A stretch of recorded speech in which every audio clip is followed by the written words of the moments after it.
Assalamualaikum warahmatullahi wabarakatuh. Perkenalkan, nama saya Muhammad Dafel Gifari, mahasiswa dari Universitas Ibnu Khaldun Bogor, Fakultas Keguruan dan Ilmu Pendidikan.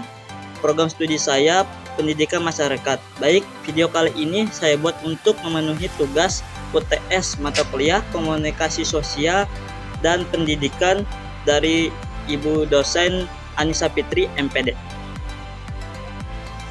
Pertanyaan pertama yaitu analisis komponen komunikasi sosial dalam pendidikan. Nah, komponen komunikasi itu ada 5, yaitu komunikator, pesan, komunikan, saluran, dan feedback. Nah, yang pertama itu komunikator. Komunikator adalah pihak yang memulai komunikasi atau yang mengirim pesan dalam komunikasi.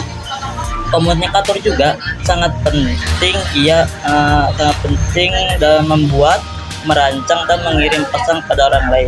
Contohnya itu kayak guru yang menjelaskan pelajaran kepada murid, atau kayak penjual yang menawarkan barangnya ke orang-orang.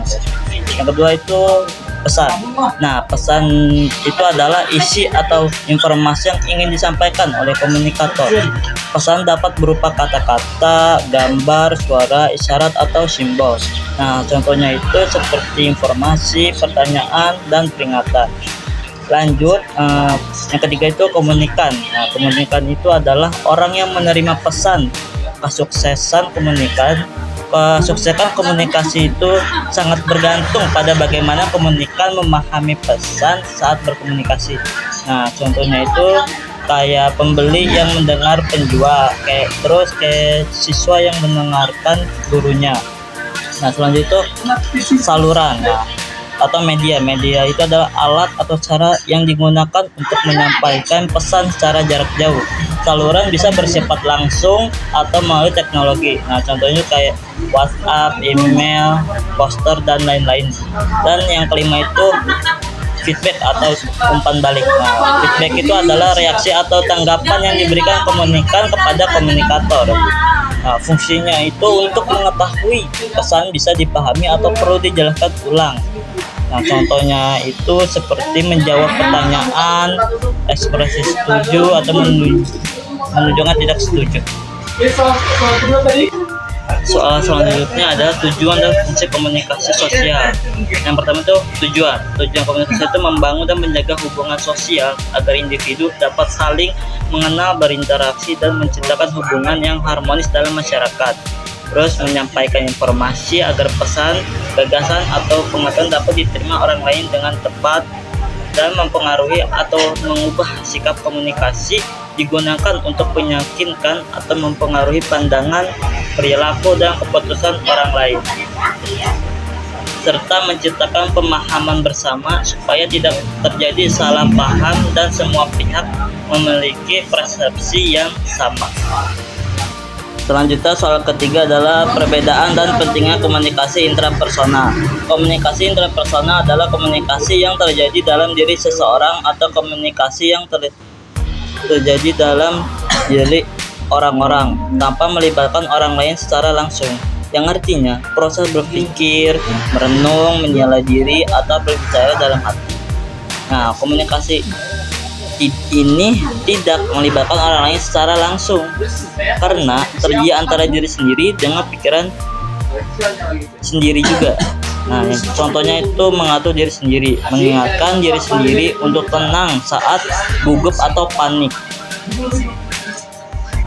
Selanjutnya soal keempat yaitu analisis kualitas komunikasi interpersonal. Yaitu kualitas komunikasi interpersonal dapat dianalisis melalui beberapa aspek penting yang menggambarkan seberapa baik seseorang berinteraksi, memahami, dan membangun hubungan dengan orang lain. Nah, selanjutnya itu 3 kualitas atau keterampilan yang diperlukan untuk mencapai komunikasi interpersonal yang efektif. Yang pertama itu ada empati. Yaitu kemampuan memahami kondisi emosional dan perspektif orang lain. Indikator kualitasnya itu mau mendengarkan tanpa menghakimi, mengerti perasaan lawan bicara, dapat merespon dengan kepekaan. Semakin empatik seseorang, semakin hangat hubungan interpersonal yang terbentuk. Dan yang ketiga itu aktif listening atau mendengarkan aktif. Active listening adalah kemampuan mendengarkan secara penuh perhatian, memahami apa yang disampaikan pembicara, serta memberikan respon yang menunjukkan bahwa kita benar-benar mendengarkan.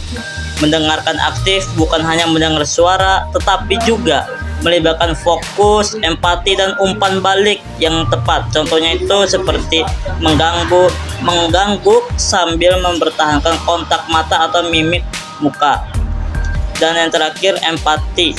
Nah, empati itu adalah kemampuan untuk merasakan, memahami, dan ikut memikirkan perasaan orang lain, seolah-olah kita berada dalam posisi mereka, memahami apa yang mereka rasakan. Nah, contohnya itu seperti teman kita tidak membawa uang saku dikarenakan tidak punya uang, jadinya kita tuh inisiatif kepada teman kita untuk ajak orang itu jajan bersama. Nah, yang kelima, soal yang kelima yaitu dinamika dan peran dalam komunikasi kelompok. Nah, kelompok melibatkan lebih dari 2 orang sehingga dinamika interaksi menjadi lebih kompleks. Ada pembagian peran, kepemimpinan, dan pola pengambilan keputusan. Nah, selanjutnya itu ada 3 peran yang sering muncul pada komunikasi kelompok, yaitu yang pertama itu task leader. Nah, task leader itu adalah pemimpin dalam kelompok yang berfokus pada tugas, yang artinya seseorang yang bertanggung jawab mengarahkan, mengorganisir, dan memastikan bahwa pekerjaan atau tujuan kelompok dapat tercapai dengan efektif. Nah, contohnya itu seperti kita bagi tugas, terus teman kamu membuat slide, dan ada yang menjalankan materi, dan seterusnya. Selanjutnya itu ada socio-emotional leader. Nah, socio-emotional leader adalah pemimpin yang berfokus pada hubungan sosial dan emosional dalam kelompok. Berbeda dengan task leader yang fokus pada tugas. Socio-emotional leader ini bertugas menjaga kekompakan, kenyamanan, dan semangat anggota kelompok. Pemimpin ini membantu menciptakan suasana kerja yang harmonis sehingga kelompok dapat bekerja lebih baik. Contohnya itu seperti ketika ada anggota yang terlihat tegang saat presentasi misalnya, social emotional leader berkata, tenang ya, kita berjalan pelan-pelan, kalau ada yang bingung tanya aja, nah, kita bisa. Selanjutnya information giver adalah anggota kelompok atau seseorang yang berperan memberikan informasi, data, atau diskusi atau sama dalam komunikasi kelompok. Peran ini sangat penting untuk memastikan keputusan atau pembahasan didasarkan pada informasi yang akurat. Nah, sekian penjelasan dari saya. Mohon maaf bila ada kata yang salah atau kurang dimengerti, karena saya juga masih proses belajar atau memahami materi tersebut. Wassalamualaikum warahmatullahi wabarakatuh.